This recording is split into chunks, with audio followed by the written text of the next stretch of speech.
നമ്മുടെ മൂല്യം ഉയർത്താൻ എന്തൊക്കെ വേണം? നമുക്ക് അറിവ് ഉണ്ടാവണം, നൈപുണികൾ ഉണ്ടാവണം, അതുപോലെ തന്നെ നമ്മുടെ എബിലിറ്റി, നമ്മുടെ കഴിവുകൾ, പ്രാപ്തികൾ വർദ്ധിപ്പിച്ചെടുക്കണം. അതിൽ നമ്മൾ ഇൻവെസ്റ്റ് ചെയ്യുക. നമ്മൾ ഇൻവെസ്റ്റ് ചെയ്യുമ്പോൾ മാത്രമേ നമുക്ക് നമ്മുടെ വളർച്ച സാധ്യമാവുള്ളൂ. Charity begins at home. അതാണ് ഫാദറിനും മദറിനും കൊടുത്തുകൊണ്ട് നമ്മൾ തുടങ്ങുക എന്ന് പറയുന്നത്. നമ്മളിപ്പോൾ ഭർത്താവിന് നല്ലോണം പണമുണ്ട്, സഹധർമ്മിണി ഭാര്യയ്ക്ക് കൊടുക്കണം, കുട്ടിയൊക്കെ കൊടുക്കണം. ഇനി കുട്ടിയൊക്കെ പണമുള്ളത് അമ്മയ്ക്കും അച്ഛനും ഇല്ല, അപ്പോൾ തിരിച്ചു കൊടുക്കണം. സമ്പത്തും നമ്മുടെ നന്ദിബോധം, നന്ദി നിറഞ്ഞ ഹൃദയം ഉണ്ടല്ലോ, അവർക്കേ സമ്പത്ത് വരും. നന്ദികേട് എവിടെ ഉണ്ടോ അവിടെ സമ്പത്ത് നീങ്ങി പോകുന്നവരെ.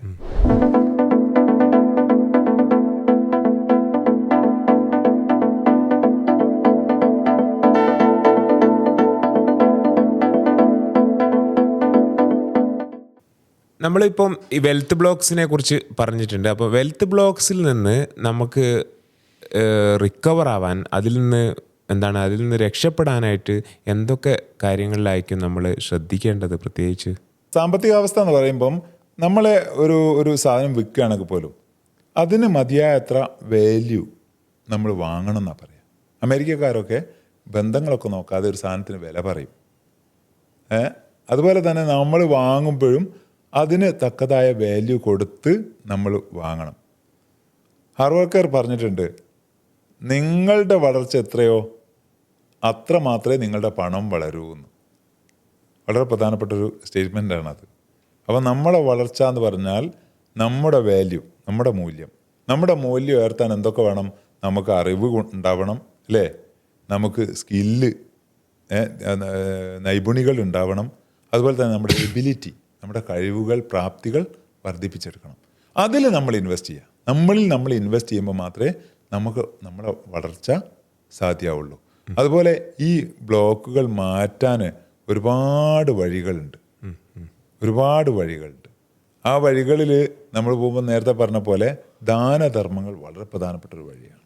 ചാരിറ്റി എപ്പോഴും ചാരിറ്റി ഉണ്ട്. Charity begins at home. അതാണ് ഫാദറിനും മദറിനും കൊടുത്തുകൊണ്ട് നമ്മൾ തുടങ്ങുക എന്ന് പറയുന്നത്. നമ്മളിപ്പോൾ ഭർത്താവിന് നല്ലോണം പണമുണ്ട്, സഹധർമ്മിണി ഭാര്യയ്ക്ക് കൊടുക്കണം, കുട്ടിയൊക്കെ കൊടുക്കണം. ഇനി കുട്ടിയൊക്കെ പണമുള്ളത് അമ്മയ്ക്കും അച്ഛനും ഇല്ല, അപ്പോൾ തിരിച്ചു കൊടുക്കണം. ഇനി സഹധർമ്മിണി ഭാര്യയ്ക്ക് മാത്രമാണ് ഭയങ്കര സമ്പന്നത, ഭർത്താവ് വളരെ പരിദേവനത്തിലാണ്, അങ്ങോട്ടേക്ക് കൊടുക്കണം. ഇങ്ങനെ പരസ്പരം കൊടുത്തുകൊണ്ടുള്ള വലിയൊരു സാമ്പത്തിക അവസ്ഥയിലേക്ക് ഉയരാൻ. അതുപോലെ തന്നെ നമുക്ക് കടബാധ്യത ഉണ്ടെങ്കിൽ, ഇപ്പോൾ കേരളത്തിലൊക്കെ ഒരുപാട് ആളുകൾക്ക് കടബാധ്യത, ലോകക്രമത്തിൽ തന്നെ കടബാധ്യത കൂടുകയാണ്. അപ്പോൾ അവിടെ കടം കൊടുത്ത് വീട്ടാനുള്ളൊരു പദ്ധതി, ആസൂത്രണം, പ്ലാനിങ് നമ്മുടെ മുന്നിൽ വേണം. എന്നിട്ട് ആ പ്ലാനുമായിട്ട് സ്റ്റിക്ക് ഓൺ ചെയ്തിട്ട് വളരെ അച്ചടക്കത്തിൽ അത് വീട്ടിയെടുക്കാൻ ക്രമപ്രവൃത്തമായിട്ട് മുൻഗണന കൊടുത്തിട്ട് അത് ക്രമീകൃതമായിട്ട് ഇങ്ങനെ അതിനുണ്ടല്ലോ ഒരു സ്റ്റെപ്പ് ബൈ സ്റ്റെപ്പായിട്ടുള്ള ഒരു ആക്ഷൻ നമ്മൾ അതിൽ സ്റ്റിക്ക് ഓൺ ചെയ്യണം. അത് ലാഗ് ചെയ്യരുത്, അത് ലഘൂകരിച്ച് വളരെ അതൊരു നിസ്സാരവൽക്കരിക്കരുത്.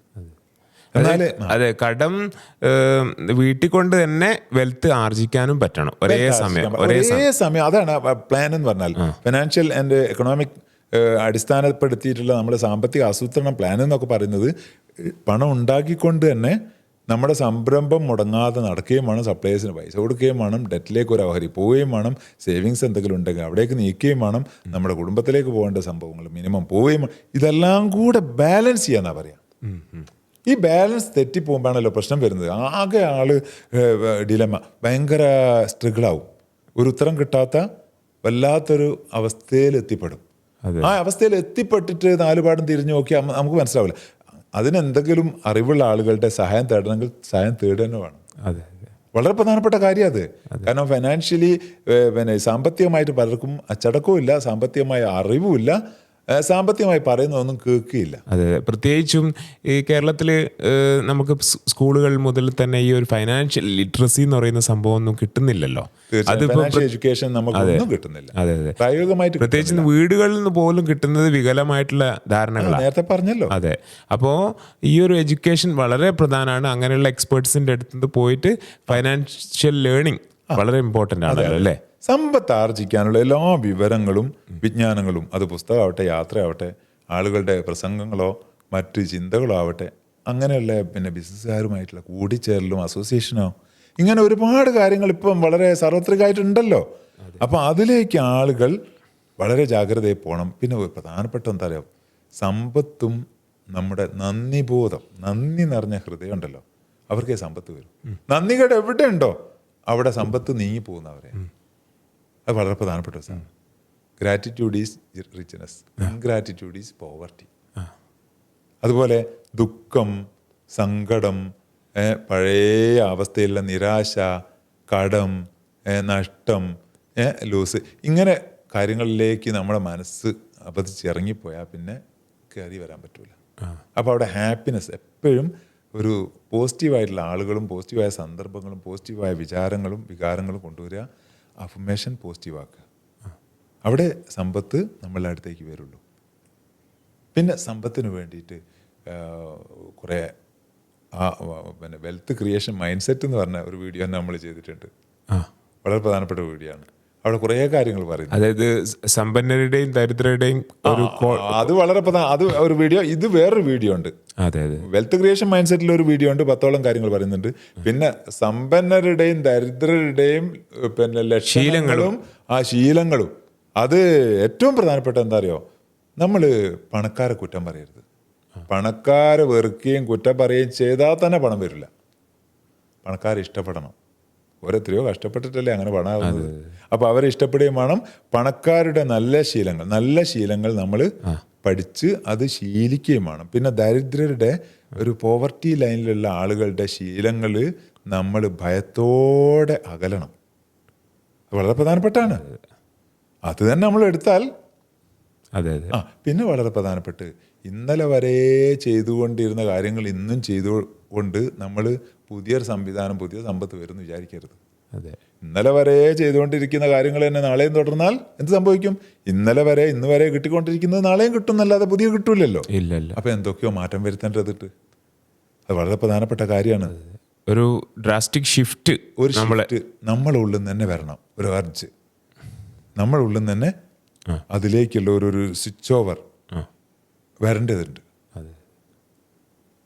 അങ്ങനെ പറഞ്ഞു പോകുന്ന കുറേ കാര്യങ്ങളാണ് സാമ്പത്തിക മേഖലയിൽ നമുക്ക് പറയാനുള്ളത്. അതെ അതെ. അപ്പം അതുപോലെ തന്നെ ഈ ഗ്രാറ്റിറ്റ്യൂഡിനെ കുറിച്ച് പറഞ്ഞല്ലോ, ഗ്രാറ്റിറ്റ്യൂഡ് അബണ്ടൻസ് കൊണ്ടുവരുന്നുള്ളത്.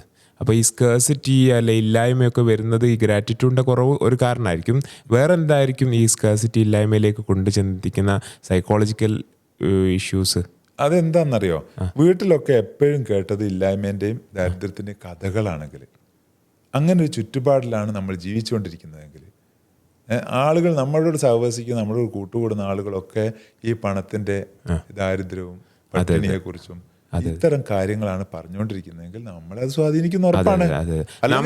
നമ്മൾ ഒരുപാട് ലേണിങ്സ് ഒക്കെ ചെയ്ത് നമുക്ക് മനസ്സിലായിട്ടുണ്ടാവും ഇങ്ങനെ ഈ ഒരു തരത്തിലുള്ള സംസാരങ്ങൾ, ഈ തരത്തിലുള്ള ആറ്റിറ്റ്യൂഡ്സ്, ബിഹേവിയേഴ്സ് ഒക്കെ വന്നു കഴിഞ്ഞാൽ പണം ഉണ്ടാവില്ല. പക്ഷേ വീട്ടിലുള്ള ആളുകൾ പലരും മാറിയിട്ടുണ്ടാവില്ല.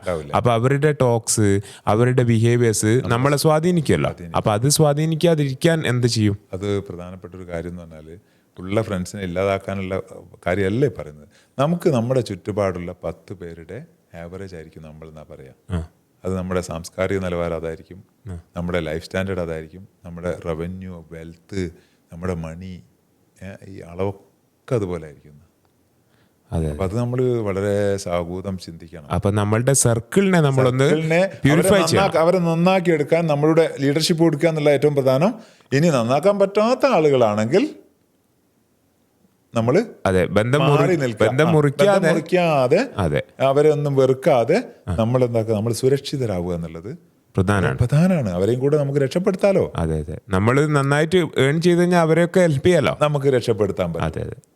അപ്പോൾ അത്തരത്തിലുള്ള നല്ലൊരു കമ്മ്യൂണിറ്റി, അത് സാമ്പത്തികമായിട്ട് ഉയർന്നു നിൽക്കുകയും അത് പിന്നെ ദൈവികതയോടും സ്പിരിച്വാലിറ്റിയോടും മാനവികതയോടും ലോകത്തിനോടും ജനങ്ങളോടും അല്ലേ, ഈ പ്രകൃതി പ്രപഞ്ചത്തോടൊക്കെ കമ്മിറ്റ്മെൻറ്റ്, എൻ്റെ ധാർമ്മിക സനാതന മൂല്യങ്ങൾ ഞാൻ കടപ്പെട്ടവനാണെന്നുള്ള ബോധമുള്ള മനുഷ്യന്മാരായി മാറി അവർക്ക് ധാരാളം സമ്പത്ത് വരണം.